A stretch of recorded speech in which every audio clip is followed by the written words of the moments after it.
les confettis sont dorés, ils sont jaunes comme Clermont qui fait un beau champion cette année, Fabien Galtier.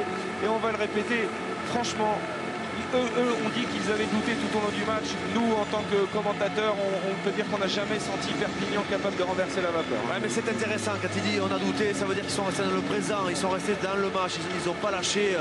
Il leur est arrivé de mener au score et de penser ça y est, on va la gagner.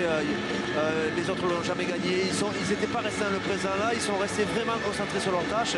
Et les propos d'Elvis Vermeulen sont vraiment intéressants parce que voilà pourquoi ils ont gagné ce soir. Sûrement une des raisons, au-delà de leur talent, de leur travail et tout le reste, parce qu'on ne gagne pas par hasard, ils sont restés concentrés 80 minutes.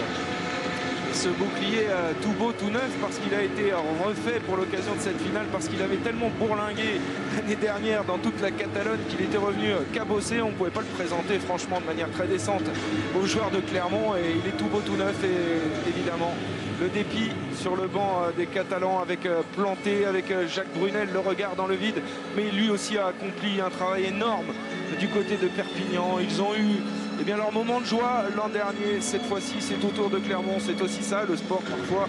La roue tourne et sourit. Des joueurs qui ont fait preuve de beaucoup de détermination cette saison. Beaucoup de peine, évidemment, pour Nicolas Durand, qui va quitter Perpignan et rejoindre les rangs du Racing Métro. Martin Scelzo, un autre Pumas avec Alexandre Debert derrière. 11 ans au club. Il aura attendu longtemps, lui aussi, pour toucher ce fameux bout de bois.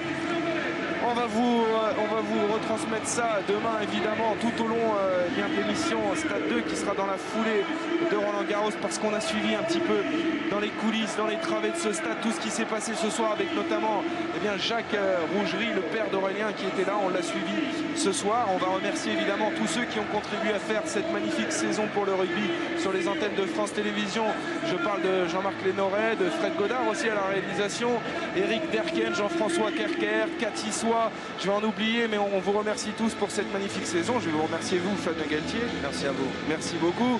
Merci aussi à nos deux hommes